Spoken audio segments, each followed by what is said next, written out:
My friend literally wrote the book on when anxiety makes you angry, and she so graciously agreed to answer your questions when it comes to this topic. So if you're not already familiar with Kelsey Torgerson Dunn, she's another mental health therapist that specializes in pretty similar teen issues as I do. So welcome, Kelsey. Would you like to introduce yourself, a little bit about your background, and who you work best with? Hi Mallory, I'm so excited to be here today. Like Mallory said, I'm Kelsey Torgerson Dunn. I'm the author of When Anxiety Makes You Angry, and I'm a therapist in St. Louis, Missouri who specializes in work with anxious, angry, perfectionistic teens and college students. So I gotta say, this book is pretty amazing. And not just because Kelsey asked me to write the foreword, which I was like totally surprised and honored by. Thank you so much for that opportunity.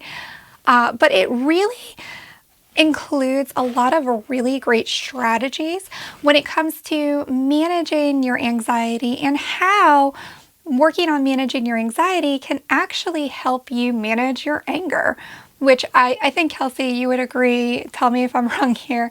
Anger and irritability is probably one of the more common signs that pops up that there's probably an underlying mental health condition that's impacting their anger. Would you agree with that? Rarely, if ever, is somebody just angry. Usually that anger is masking something else. That anger could be masking grief, depression, trauma, or a big one that we see at my practice, Compassionate Counseling St. Louis, is anxiety. And that's why I read the book, When Anxiety Makes You Angry. Anxiety can look a lot like anger on the outside, but inside you're feeling all this stress and tension and this like impulse for fight, flight, freeze. And you've probably heard of fight, flight, freeze before. It's the reaction your body and your brain has when you think you're in danger. It's really easy to see that flight, running away, is anxiety related. It's really easy to see that freeze, like being frozen and being shy. Of course, it's anxiety related. A lot of people miss the fact that fight is an equally valid reaction to anxiety and stress. And that fight reaction is going to look a lot like anger because your body and brain are ready to like defend yourselves. So it might look aggressive on the outside or really sharp or really stern, or it might even look like being really argumentative, but internally what you're feeling is fears, worries, and anxieties. You make some excellent points, as always. So thank you so much for that. All right, let's jump into the questions that you all had for Kelsey. And let's see what she has to say about that. And these are just a few of the questions that we got. So if we didn't get to your particular question, I highly, highly, highly recommend that you go ahead and order this book. And Kelsey will tell you there's a really cool offer. They're giving us a discount. Yes, I'm really excited to have a discount code for you guys through the month of April. The discount code is 25anxiety. And that is directly on the New Harbinger website. And New Harbinger is the publisher of my book. So in this book, Kelsey, you use a lot of CBT or cognitive behavior therapy to inform the strategies that you talk about. Can you tell us a little bit about what CBT is and why you chose this particular therapy style to write this book? CBT stands for Cognitive Behavioral Therapy, and it's all about figuring out how your cognitions, your thoughts, and the behaviors, the behavioral piece of it, are interacting and impacting one another. So it's a really, really helpful framework and one that I wanted to incorporate in this book because CBT uses this thing called the cognitive triangle. And the idea with the cognitive triangle is that at the top of the triangle, you have your thoughts. What are you telling yourself in this situation? That impacts your behaviors, like what behaviors it's leading to, and your emotions. They're all the points impacting one another. But the really, really cool thing is that you can change each point on this triangle. You can tell yourself something more helpful in the moment. You can choose a behavior different than the behavior you've chosen in the past. And you can learn coping skills to help manage those emotions so that you're not feeling totally overwhelmed so quickly. So using cognitive behavioral techniques and incorporating a lot of other stuff too, like mindfulness, relaxation skills, acceptance and commitment therapy. Hopefully it's a good framework to use for the book and something that makes sense for anxious, angry teenagers who maybe feel a little bit like not so sure about what's going on for them. It's important to have that information, but it's not like the only thing that is in the book. Are there any limitations to CBT when it comes to managing anxiety or anger? And what would you recommend that you do about that?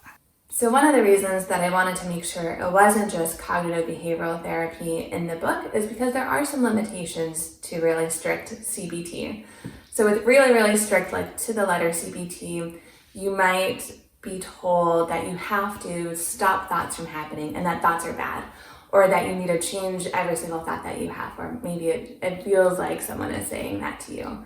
But it's impossible to stop your thoughts. You know, we can't stop them from happening, and we might feel like we're really struggling when these thoughts are popping up for us and we don't like them and we can't stop them. And maybe that means that we're a bad person or we should be ashamed about that. That doesn't help anything. So along with CBT, I use a lot of principles from ACT, which is acceptance and commitment therapy. And the idea with ACT is that we can't stop thoughts, we can't stop feelings, and thoughts and feelings aren't bad, they're not good. They just are. So it helps us to kind of eliminate that struggle that we might feel and that shame that we might feel when we have these thoughts, these feelings, and these behaviors that are uncomfortable and that we don't like. So I think I know how you're going to respond and answer this question because I actually recommended something similar in the foreword. But what would you tell somebody if they're trying some of these strategies or these homework assignments and they're just not working or they're not helping? Like, what do you do in that scenario? Well, so one of the first things I would encourage someone to think about is how long has anger or even anxiety-driven anger been a problem for you? It's probably not something new. You probably notice yourself getting really anxious or really stressed when you were a kid in a new situation, or maybe you've always had trouble with that first week of school, or maybe you've always had this voice in your head that's telling you you're doing something wrong or someone's going to be mad at you. These are things that tend to happen for years and not just totally out of the blue. So that means if these have been happening for years, it's probably going to take more than just a couple chapters of a self-help book to really help you. So this is a book right here. It's 8 chapters.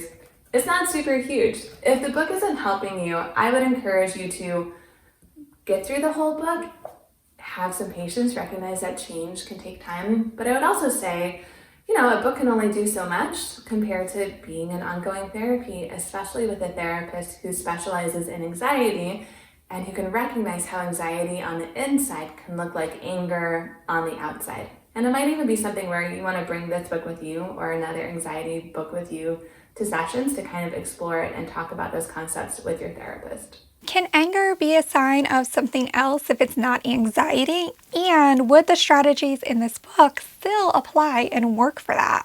So anger totally can be masking other things. What looks like anger on the outside can be experienced as depression, grief and loss, anxiety, stress, trauma, all this kind of stuff on the inside. Really, the book is focused on identifying what emotions you're experiencing, what thoughts are going in your head, what behaviors is that leading to, and what can you do differently. So while this book is really tailored to those teens and those college students who have anxiety that looks like an anger problem, I do think a lot of the strategies are ones that I would teach anybody who had an issue with explosive levels of emotions. It can be really hard to feel like your emotions are in charge of you instead of you feeling in charge of your emotions. So a lot of these principles and these techniques apply to any situation that is leading to an explosive outburst on some level. Okay, so for this question, I'm actually going to read specifically what this person wrote so that I don't mess it up. So in CBT, we can change cognition and behaviors to change emotions, but isn't that hard to do while you're angry, especially for teens and especially with anxiety where everything feels sped up and you feel helpless to slow it down? So what would you say to that? It is 100% really hard to change your thoughts and your feelings when you are angry. There's something I talk about in the book called the window of tolerance, which talks about how there are different levels of our emotions and we reach a tipping point when we are feeling totally out of control. So in this top level it's like a rectangle, is this anxiety, anger, overwhelmed, explosive side. On the bottom level is kind of like the depression, sinking into yourself, not wanting to leave your bed side of things. And so we have these two sides. A lot of times we're kind of operating in the middle. Things might make us feel a little bit anxious or angry or stressed, or might make us feel sad or depressed or down on ourselves. But we're within our window of tolerance, so we can tolerate these things. What tends to happen though is we've got like one stressful thing happen and then another and then another, and all of a sudden we're right at the edge of our window of tolerance. And then one more tiny little thing happens and boop, we explode. We're outside of the window of tolerance. We're crying, we're yelling, we're screaming, or we're feeling like really so overwhelmed that we can't even look at anybody or talk to anybody else. We feel like we're having a panic attack. When you're outside of the window of tolerance, it's like impossible to stop and think and change your thoughts and change your feelings. You have to wait until you're regulated again before you can really access your brain and think through, what can I do to calm down? What can I tell myself that's more helpful? If you're already exploding, you just kind of have to like ride that wave out. But what's really, really cool about thinking about the window of tolerance is you can notice that that first stressor that happened, you could use a coping skill there. The second stressor that happened, you could use a coping skill there. And it's going to impact your level and maybe even keep you from reaching that explosion point. So while it is hard to change your thoughts and your feelings when you're feeling so overwhelmed, angry, you can practice those skills so that they're easier to use when you're starting to ramp up that level of anger and be a little bit more proactive about it. Love that. So I don't think that we can talk about mental health issues with impacting teenagers in a post-pandemic world without addressing the pandemic. So as you've seen just from your own experience, I know you were writing this book during the pandemic. What sort of issues are you finding are really popping up for teenagers when it comes to managing anxiety and anger? Have you noticed that the coronavirus or the impact of COVID has had any impact on that in teens? And if so, how so? So related to the window of tolerance is this idea about our emotions elevators, which I also cover in the book, where we all have different levels of emotions. And much like an elevator, those levels can go up and they can go down. So if we talk about our stress levels on our stress elevator on like a 1 to 10 scale, the COVID and the pandemic and all of these changes and stressors that are going on that are outside of our control, I feel like that probably bumped everyone up on their level, on their emotions elevator to a level of like 2 or 3 or 4. That's just like always there. So then when other things happen that are stressing you out, you maybe feel a little bit more overwhelmed more quickly because of all this pandemic stress that's happening just at the baseline. Do you think that having to switch to remote learning across the board had any impact on anxiety in teenagers? I know I think it did, but I'm curious what your experience has been as well. Yeah, I think with the switch to remote learning and virtual learning, and then the switch back, and then the switch back, and then the switch back, there are so many changes that are happening that we can't control, that we're not in charge of. A lot of times people who have anxiety and stress, they like to feel like they're in control because it feels like they can be more safe. Like if I could just control what other people said and did, or if I could just control this situation and get the outcome I really, really want, I don't have to feel anxious about it. But control doesn't really exist. We're not in charge of other people. We're just in charge of ourselves. And that can feel really scary and overwhelming when we don't know what to expect and we don't know what's going to be happening next. And that scary, overwhelming feeling is again impacting your stress elevator and elevating the levels of your stress, your anxiety, maybe even your anger. So it's hard, but I also think if you look back on this, it's probably showed you that even if it was challenging, you could handle those big switches and you could handle all these scary things that are going on in the world. It probably means that you can handle future stressors too. And I love this question that we got. We actually got this a few different times, a few different ways.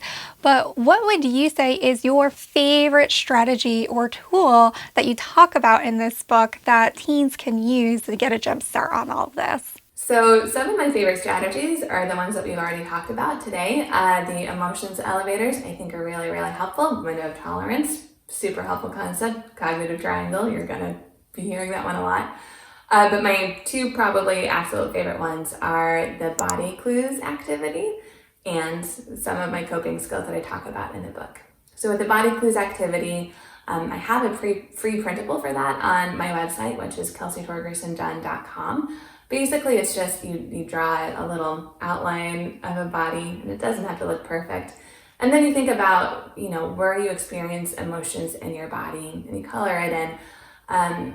And it's a good way to kind of see where do emotions overlap for you and maybe where are your wires getting crossed with anxiety and anger. You might be having the same parts of your body kind of activated by both of them, even if it feels a little bit different. So it's a way to build some really, really important emotional awareness. My other favorite from my whole chapter on coping skills is called the Paper Boats Guided Meditation. And so it is kind of based off of an ACT guided meditation. And the idea is we can't stop our thoughts. Thoughts just keep happening. And when we struggle against it, it feels really overwhelming. It makes us feel kind of like we can't be in charge of anything. It's not very comfortable. So rather than struggling to stop thoughts, it's a visualization where you close your eyes, you picture yourself standing in front of like a stream or a lake, and every time a thought comes up for you, you imagine yourself taking that thought, putting that thought on a paper boat, and letting that boat float away. And even if that thought comes up again, you can take that thought, place that thought on a paper boat, let that boat float away. Sometimes there's this idea with meditation that you have to like totally stop your thoughts and clear your mind, but we know minds don't just naturally do that. So it's a really helpful tool to kind of let you picture yourself letting thoughts go and not feeling any judgment about them coming up again and again. We do love talking about coping skills on this channel. Kelsey, I just want to express again how incredibly grateful and thankful I am that you agreed to come on the channel to talk about the strategies in your new book, When Anxiety Makes You Angry. I know that my viewers really appreciate it. What is the best way if somebody would like to work with you or learn more from you? What is the best way for them to connect with you? The best way to connect with me is to sign up for my newsletter at KelseyTorgersonDunn.com. Is there any final words of wisdom or top takeaway or something that we didn't have an opportunity to talk about that you wanted to make sure that everybody knew? Well, so originally when I submitted this manuscript to my publisher, the title of the book was You Got This. And I think those would be my final words of wisdom. You may feel like anxiety is taking over your life. You may feel like you're so tired of being the angry kid, the kid who gets in trouble, the kid who's always fighting with their parents. It can feel kind of hopeless, like maybe things are never going to get better. And I'm not saying that you can just, flip a switch and it's not going to be a problem for you anymore. It takes work and it takes effort, but by even just watching this video or starting to look at some worksheets on my website or purchasing the book, you're making these forward steps to improve yourself and to take a little bit more charge of your emotional experience. So positive thinking is helpful, and I would say you've got this. You can change this. You can make effort. It might not be easy, but I know you can do it. And of course, can you just remind people one more time how they can get your book and how they can get that discount code? So you can purchase the book, When Anxiety Makes You Angry, at a lot of different places. They're listed on my website. So you can get it on Amazon, IndieBound, Bookshop. All those are linked to at KelseyTorgersonDunn.com. You can also use the discount code until the end of April, and that code is 25anxiety, and that would be on the New Harbinger website, which is also linked to on my website. So I'm so excited that this book baby is here for you all. I've been waiting very patiently for it to be published, so definitely make sure to get your copy. I think it is awesome for teenagers themselves, for parents, if you happen to work with teenagers in the school or some other capacity. There's just a wealth of wisdom in this book. Thanks for watching.